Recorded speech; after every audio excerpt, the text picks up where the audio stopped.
sa kumbinto. Aba. Kay mangumpisal. Niya, kini siya nakita sa pari, nagbitbit og lampas. Niya, nagkadugo ba? Maadto siya sa simbahan kay mangumpisal siya. So ang pari, natingala kay nagkadugo man, niya, nagbitbit og lampas. So nangutana ang pari, nangutana siya ba? Si father nangutana. Miingon ang father nga, anak, naunsa ka man nga nagkadugo man ka? Miingon ang lalaki nga, Father, mangumpisa lagi ko nimo kay na ako'y napatay. Mao ba? Unsa may rason nga nung imo mang napatay? Kuan magud Father, ani mo ng istorya ha. Na ako'y amigo. Giingnan nako siya nga walay Dios, dili na tinuod ng Ginoo. Unya makiglalis magyud siya Pader nga naagyud kunoy Ginoo. So ang nahitabo nag-away mi. So tungod kay naglagot ko, ako siyang gipatay. Kay motuo man gyud siya na Ginoo. Nya ikaw Pader, motuo kag na Ginoo? Anak. Sa una, pero karon jaming-jaming na lang ni. Oo. Dili ni ato jaming-jaming ha. Tinuod na tong Ginoo. Amen? Okay, sige. So at least nga taawa ning uban. Sa ngunya, basig makarelate ra mo. Naglingkod ninyo. Okay. So nakita na ninyo si Iman. Okay, so atong dunganon sa pagbasa. Okay, first 2 Peter chapter 1 verse number 16. Everybody read. For we have not followed cunningly devised fables when we made known unto you the power and the coming of our Lord Jesus Christ, but were eyewitness of His majesty. So kimong lang taon gitagaan ni Pedro og kasiguruhan ang mga Kristohanon kay miabot sa punto nga sila nagduha-duha sa ilang gibarugan na ay mga pangutana nga niabot sa ilang hunahuna. Okay, so before ta maglingkod, magampo sa ta.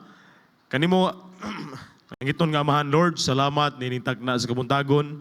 Salamat Ginoo. Nga makatuon na pud kami sa imong pulong sa Sunday School.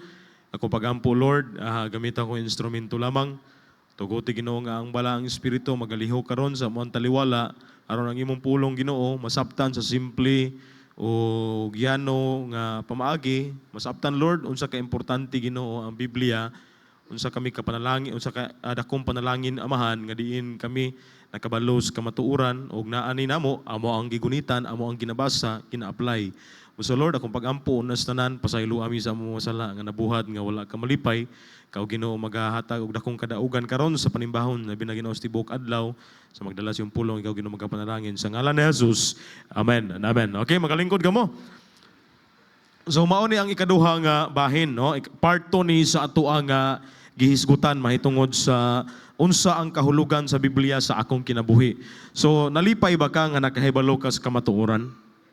Amen and amen. Kay kung wala ta kabalo sa kamatuoran, wala ta kabalo or kining Biblia wala ni naabot sa atoa. Yes, naaman tuod yung Bible sa una sa atoa pero subo lang pamalandungon wala gyud kaayo nato gitagaag pagtagad. No? Ang Biblia gihimo lang natong panghadlok sa wakwak. No? Tambal sa urom, usahay ablihan na nato ibutang sa altar, tapad sa gamay bata, no, di ba? No, butangan ni nato kandila, pero wala gyud nato ginabasa. Pero salamat ta kanay usa ka tawo nga miadto sa inyong balay or nakadungog ka sa pulong sa Ginoo nga ang Biblia di ay dapat basahon kay mao ni ang naadari nato nasayran ang kamatuoran. Okay? So atong reviewhon number 1. Okay, ang number 1, ang pulong sa Dios galihok sa kaluwasan. Okay, salamat ta kanay mga tawo nga niadto sa panimalay or nakadungog ka sa pulong sa Ginoo, nasabtan nato ang simple nga paagi sa kaluwasan. And then number 2, sanglit na luwas ka sa pulong sa Dios, kini kinahanglan ang imong tibuok dili mawala nga giya aron sultihan ka unsaon pagkinabuhi. Mao ni ang pagkinabuhi nga sama sa paghulagway diha ni Kristo. And number 3, unsa ang katuyuan sa pulong sa Dios sa usa ka Kristohanon? Unsa may purpose di ay sa pulong sa Ginoo? Nganong ato magyud ning kanunay gihisgutan, panahon sa pagsimba ato magyud ning ginapaminaw, ginawali, imantala sa mga tao. So literally, ang pulong sa Dios magsangkap kanimo alang sa serbisyo.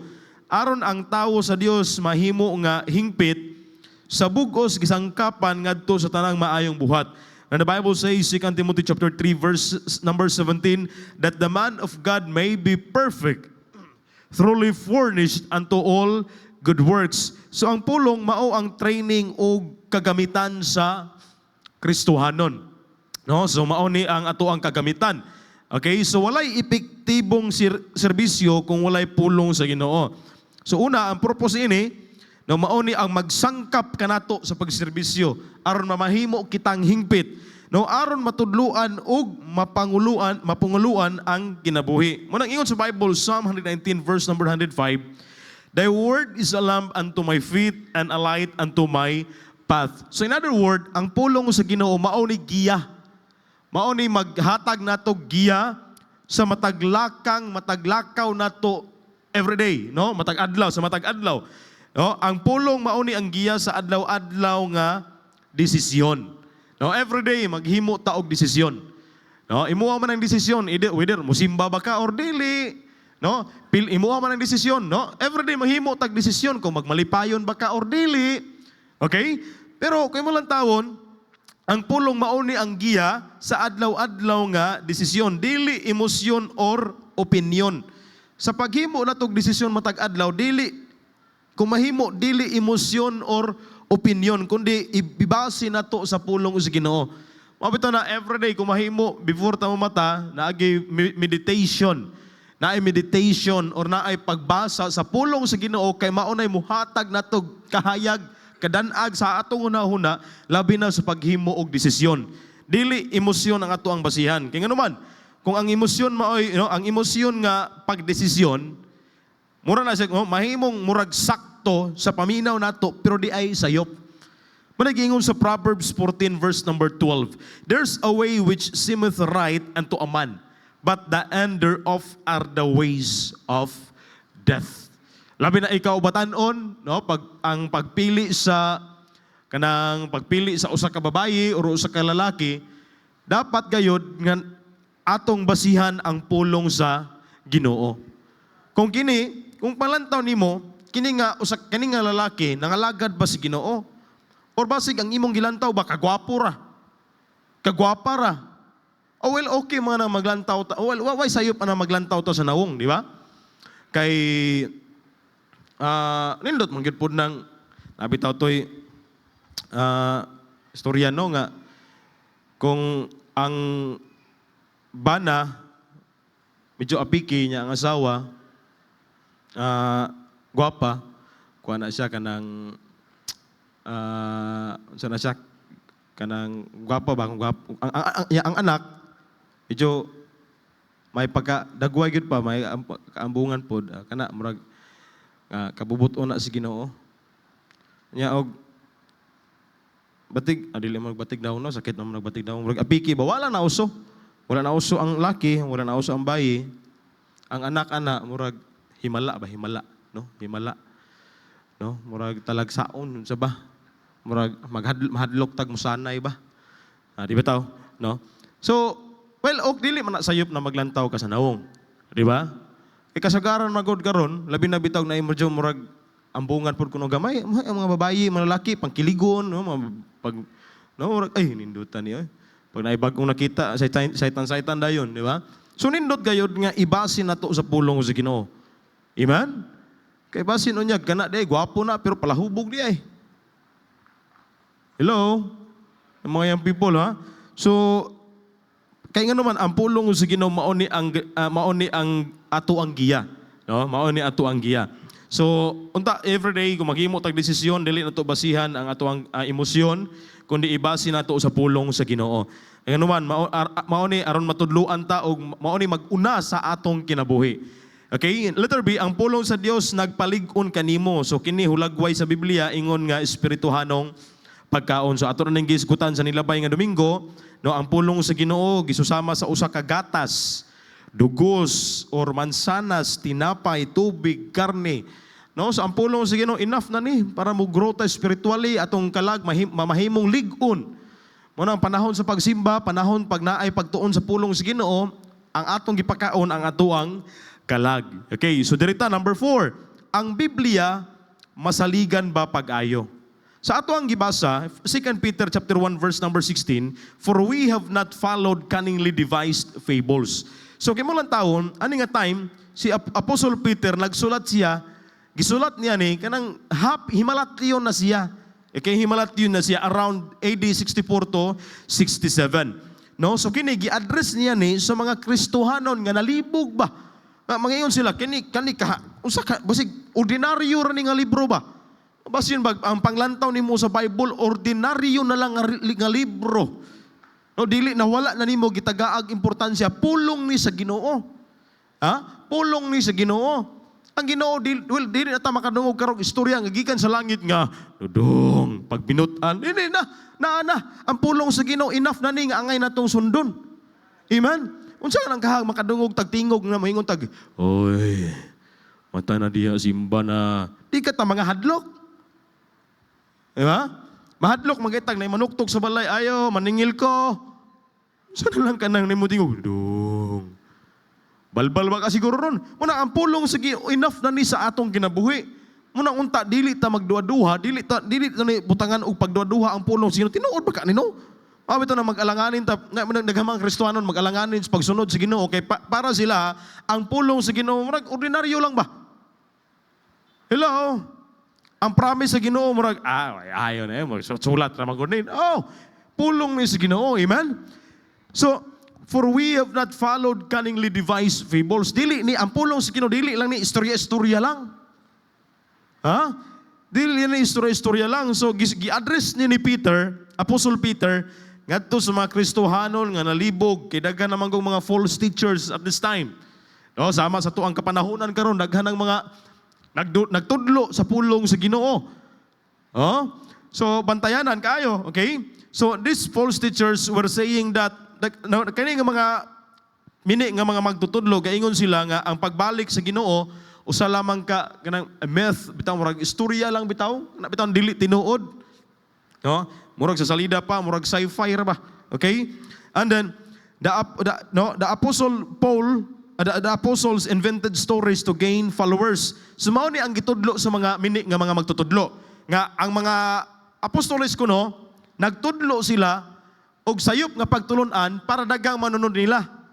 Oh, so giklaro ni Peter. Mo nang gisulat ni Peter para dipinsaan niya ang kamatuoran. Amen. Mo sa verse number 19, ingon diha, we have also a more sure word of prophecy. Amen. So kay mo lang taon, letter A, ang Biblia masaligan ba pag-ayo? Letter A, no? Ang Diyos mismo ang tinubdan sa Biblia. No? Ang Diyos mismo ang tinubdan. 2 Timothy chapter 3 verse number 16, all scripture is given by inspiration of God. Ang Biblia dili ni huna-huna sa tawo. Yes, tawo may gigamit sa Ginoo nga magsulat niini. Apan kabaluta nga katong mga nagsulat gipanggiyahan sa balaang espiritu. Amen? Klaro kayo. So, mao nga walay sayop ang tinubdan. Kaya nga naman, ang tinubdan sa Biblia mao ang Dios. Okay. So, letter B, ang Dios dili makahimo sa pagpamakak. Ang Dios dili makahimo sa pagpamakak. In Titus chapter 1 verse number 2, God, no, which God, no, in hope of eternal life, which God that cannot lie. No, kung ang Dios dili makapamakak, ang iyang pulong usab dili bakak. Amen. Subo ulang pamalundongon dahil di rakay ta mo tuo sa mga saad-saad. Ilabi na sa mga saad sa mga politiko or kinsa ba nang magsaad nimo, dali rakay ta mo tuo, dili rakay ta mo salig. Pasaligan lang tag istorya nga mauna. Ay, wala na. Andam na rin tang mo sakripisyo. Pero pulong sa Ginoo, ang Ginoo may nagsulti nato, gasaad nato, ay baliwala lang nato. No? Pero salamat nga na mga Kristohanon basta pulong sa Ginoo. Wow. Grabe ang pagsakripisyo. Okay? Kaya naman ang Dios dili mamakak, busa ang iyang pulong dili ni bakak. Bisan tuod na musulti na to nga, nailad yun mo diha. Nailad yun mo diha. Kristohanon, ang pulong sa Ginoo, wala tagiilad ni ini. In fact, ikaw ug ako pwedeng mudala og muabri sa pulong sa Ginoo. Sa una noon, ingnon ta nga, okay ra nang muinom, ay lang palabi. Okay ra nang mamayi, ay lang pasapon. Kana noon, nailad ta na. Follow what I say, not what I do. Tagay pa pre. Kana. Pero salamat na karon wata na ilad oy. Naatas kamaturan. Amen. Naatas sa simbahan nga nagtudlo sa kamaturan. Nagbadlong sa sala. Nagdasig ka nato pinaagi sa pulong sa Ginoo. Nailad bata ay sige hala padayon sa pagpakasala. Okay ra gyud. Ay lang gyud pagpalabi. Nikaw man ni ron na ako giandam ditong red horse. Pero salamat na gibadlong ta sa pulong sa Ginoo. Nga naman, aron mamahimong matulid ang atong kinabuhi kay moabot pinundili. Moabot ba gyud nga usahay mo tipas ta. Ibig gyud nang panahon ganahan ta mo basag Bible. May mga panahon nga di ta ganahan mo simba pero salamat na nay pulong sa Ginoo nga birahon ta. Usan salamat ta nga nakabalutas kamatuoran, okay?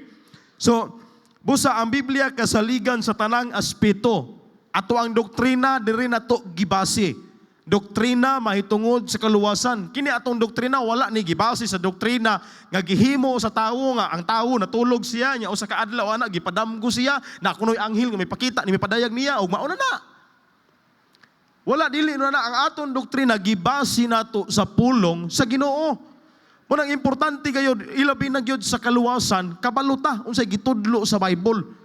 Nga ang atong kaluwasan dili na gayud mawala pa human nato tinud-anay nga gidawat si Kristo sulod sa tuang kasing-kasing. So ang Biblia kasaligan sa tanang aspeto ato ang doktrina, moral ug pagkinabuhi diri nato gibase sa pulong sa Ginoo. Kay ang atong pagkinabuhi ibase nato sa mga prinsipyo sa kalibutan na. Ang uso ra ba karon padaghanay. Anang uban di makontento, mangita. Di ba? Mao man na ang kalibutan karon. Pero salamat ta naay Bible, gibadlong ta. Gitudluan ta. Okay? So letter C, ang mga panagna sa Biblia natuman. Amen? Natuman na. 1 Peter, okay? 2 Peter 1:21, for the prophecy came not in the old time by the will of man. So daghang propesiya sa Biblia natuman sa eksakto pananglitan. Okay? Pananglitan na kang Kristo. Kini usa ka kusog nga ebidensya nga tinuod og kasaligan ang Biblia. Okay, mao ni ang kusog nga ebidensya dako. Kusog nga ebidensya nga ang pulong sa Ginoo tinuod. Okay. In the Old Testament, Isaiah 7 verse number 14. Mao ni ang pagkatawo ni Kristo. Isaiah 7 verse number 14. Palihog ko. Okay, Isaiah 7:14. Okay? Mabana? Isaiah 7:14. The Lord, okay. Therefore the Lord Himself shall give you a sign. Behold, a virgin shall conceive and bear a son, and shall call his name Emmanuel. Okay. So asa man pastor sa New Testament ang fulfillment niini. Okay, look at your Bible, Matthew 1:22. Okay, pwede nimo nang i-note diha, isulat nimo, bagisan nimo. Isulat nimo sa kilid sa verse sa Isaiah 7:14, ibutang nimo diha Matthew 1:22 to 23. Okay.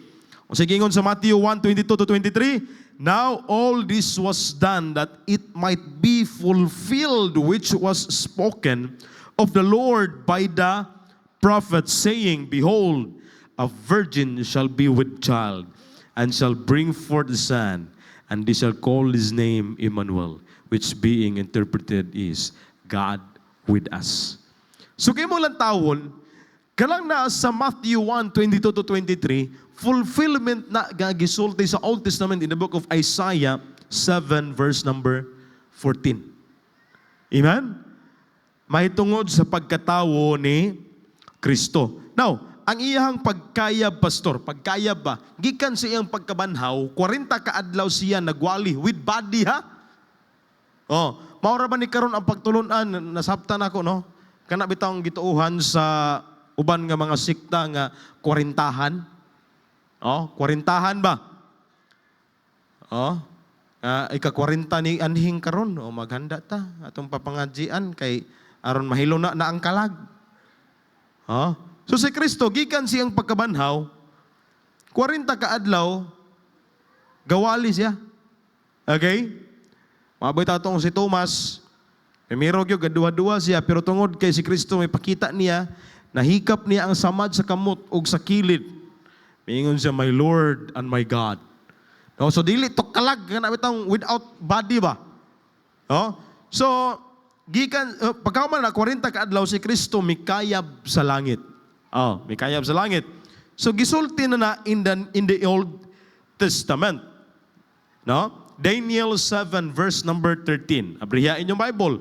Daniel 7 verse number 13. I saw in the night visions, and behold, one like the Son of Man came with the clouds of heaven. Notice his praise. Clouds, so Son of Man came with the clouds of heaven. Ama na ni Pastor ang fulfillment sa New Testament. Acts chapter 1 verse number 9. Acts 1:9. And when he had spoken these things, while they beheld, he was taken up, and a cloud received him out of their sight. Amen? No? So daghan pang mga propesiya nga gisulti sa Bible nga in the Old Testament nahitabo in the New Testament. So mga pipila lang ni ka mga example nga mga panagna nga gisulti sa Bible nga nahitabo. Okay? So busa ang pulong sa Ginoo now pangutana karon, ang Biblia ba masaligan ba pag-ayo or dili? Kung masaligan, say amen. Amen. Wanang ayaw pagbutang og bisag gamayng porsyento sa pagduha-duha sa pulong sa Ginoo. Amen? Ayaw butangi gamayng pagduha-duha. Kaya ang pulong sa Ginoo tinuod gayod kini. Now number 5, diri lang ta, mga hamubo nga kasaysayan sa Biblia. Ang Biblia, letter A, ang Biblia naglangkop kini sa 66 ka libro. Okay. So, from the Greek word Biblios, no, daghang mga libro, mao na 66 books from Genesis to Revelation. Now, pastor, ang akong libro, ang akong Bible karon pastor baga gigunitan daghan man sobra mag 66. Na ba na? Mahitabo ba na? Ha? So kung ang imong libro, ang imong Bible gigunitan sobra og 66, dili na iya sa Ginoo. Ngano man? Naay libro nga during sa pag-compile sa Bible, wala nila gi-apil. Ngano man? Gitawag ni siya og apokrypa. If you're familiar with that word. Apokrypa. So mingon kag apokrypa, buot pasabot ana tinago or dili klaro kinsay gasulat or unknown author ba? Walay klaro ba? No? So naay libro nga gidugang sa Bible mao na ang apocryphal books, no? Apan wala giila nga bahin sa inspired nga kasulatan sa mga Hudyo ug sa kadaghanan sa mga Protestante. So unsa man nga mga libro pastor nga giapil karon sa uban nga sikta, ilan ang giapil during sa pag-compile sa Bible. Pero wala niya sa King James version wala nag-giapil. Ngano man unknown author, walay klaro ba? Apokrypa. Okay? So unsa man nga mga apocryphal books, pastor? Okay, kung naa ba di sa screen, pwede ba nato mapakita? Oh. Mao na ang kanang first and second Esdras. Mura pag tinuod ba no? Unsa ba gyud? Tobit. Tobit. Kana nga libro lang tawa na kasi inyong Bible ba gidala ninyo karon baga kayo nga naay Tobit. Another. Judith. Kisa may nganlag Judith diri. Dili na ikaw ha. Okay. Dugang nga bahin sa Esther, Wisdom of Solomon. Ecclesiasticus or Sirach. And then Baruch. Baruch. No, nagtuo mo kantar ng Tarzan and Barok. Ila gi-apil Barok. Letter of Jeremiah. Ano mga guro mo tinuod? Prayer of Azariah. No, dugang sa Daniel. Mo na siya. Susana, Bill and Dragon. First and second Maccabees.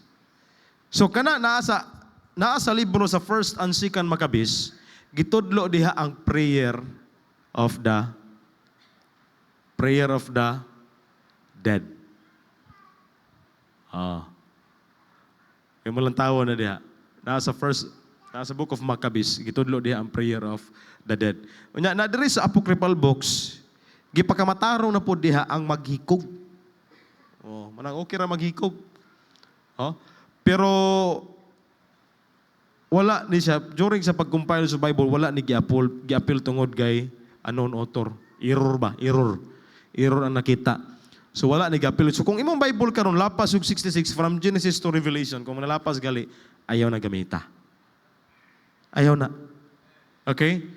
Use the King James Bible. King James. Pastor, nagkan magog translation karon sa Bible, Pastor. Use the authorized version. King James Version 16:11. Okay? So ayaw paggamit og kanang naay mga banga diha naay kaang diha unsa bana nga mga nakasulat diha in KJV or King unsa bana. No, kana may uban nga giusab nila ang translation ba. O ilang gipa-simplify pero atong gigamit diri is the authorized version, the King James of Bible. Amen? Pastor, wa man ko'y King James. Pangita, palit ka. Kana King James gamita. Kaya murag lahi, ragyo kini, Pastor. Murag lahi man sa screen, Pastor. King James gamita. Okay? So, padayon ta. No? So, mga kuan lang to, hamubo ng kasaysayan sa Biblia.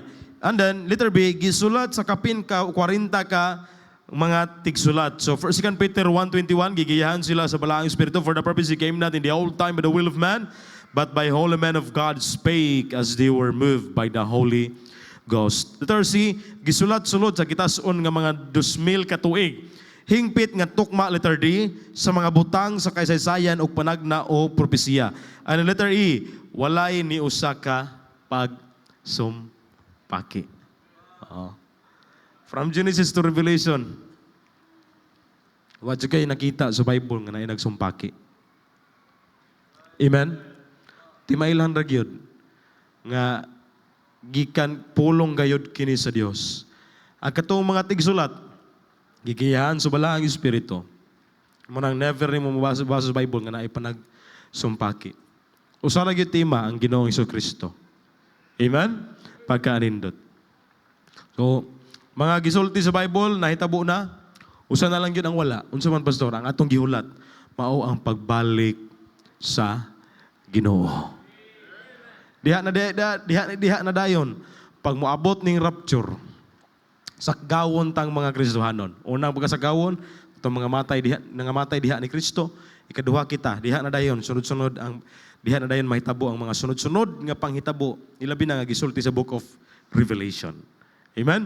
So, mao na atong gihulat, pagbalik. Kung dili manggalit ang maabtan sa kamatayon, anytime pwedeng mo balik ang Ginoo. Wow, pagkaanindot. Di ta maka-experience og kamatayon ba? Maabtan ta sa rapture. Okay? So, walay ni usa ka pagsumpaki ang pulong sa Ginoo. And then this is the last. Ay, hapit na Ginoo. Okay, igo ra gyud. So, number 6, unsaon man nato pagkat-on sa Biblia? Una, sugdi pinaagi sa pag-ampo. Before ka mo abri yung Bible, ampo sa tadaan. Lord, padayagi ko karon sa imong pulong. Okay? Aron inigbasa nimo, padayagan ka, pinaagi tabang sa balaang Espiritu. Dili lang unahuna ang gamiton, kundi kasing-kasing nga anda mo tuon. No? So, and then number 2, basaha ang Biblia adlaw-adlaw. Mas maayo nga nakay schedule.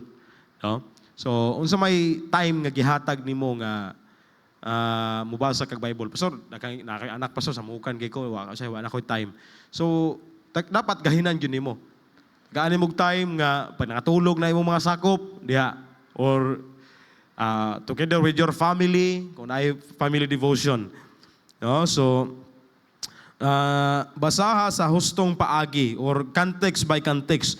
Ayaw lang kuha ang bersikulo nga bulag sa kahulugan. No? Dili buot pasabot ba nga karong kagabi dire ka mo abre sa kuan, psalm o adri na po ka speakers, no? So dapat imong ganiron, dapat sabton gyud nimo unsay context ni ana gisulti para imong yung masabtan, no? Imong yung masunod gyud nimo. Okay? And then itandi ang kasulatan sa kasulatan. So, buot pasabot na ang Biblia nagpasabot sa iyong kaugalingon. Manang iyon sa Bible, 1 Corinthians chapter 2, verse number 13, comparing spiritual things with spiritual. No? So, kung lisod ang usa ka bersikulo, pangitaa ang laing bersikulo nga nagisgot sa parehas nga tema. No? Kung naibitaw verse sa Bible nga dili nimo masabtan, mangita kag laing connecting verse ni ana para imuhang masabtan. No? Kung basi malibog ka ba? Okay? Kay mo nang iyon sa Bible 1 Corinthians chapter 2 verse number 13, comparing spiritual things with spiritual. No ay tandi nga di nako na masabtan ni lalali magmao siguro ni. Ayaw. Kundi itandi nimo sa mangita kag laing connecting verse para mas imuha pagyud nga masabtan. Okay? So pagtuon uban sa simbahan ug magtutudo, this is the last. Mo na nga blessing kayo nga natay Sunday school. Sunday school is part of our Sunday worship. No, so lahi ang pagtudlo sa Sunday school, lahi pud ang divine service. No, busa paningkamutan nato nga kung mahimo dili ta malate panahon sa Sunday school. Amen? Kay part na siya sa tuang Sunday worship. Kung naay Bible study, blessing na kung naay Bible study sa inyong palimalay. Ano man, dugang pagtulunan, additional na nga naay magtudlo nato, blessing kayo na at least masabtan pagyud nato panahon sa Bible study. Kung naay pastor or teacher nga nagtudlo gikan sa Bible, no? Because the Bible says Romans 10:14, how shall they hear without a preacher? Okay? So this is the last, no? Unsa ang kahulugan sa Biblia sa imong kinabuhi? Gitagaan ba nimo dakong pagtagad? Gitagaan ba nimo value ang pulong sa Ginoo o para sa imong ordinaryo lang? Munang unta di nato ni kana bitang baliwalaon lang or dadon lang nato ni, basahon lang nato ni panahon sa pagsimba. Tagaan to ning importansya. Okay? So magpray ta Lord, salamat sa iyong pulong ka mag-bless ng ngalan ni Jesus. Amen and amen. So let's have a break. May tayo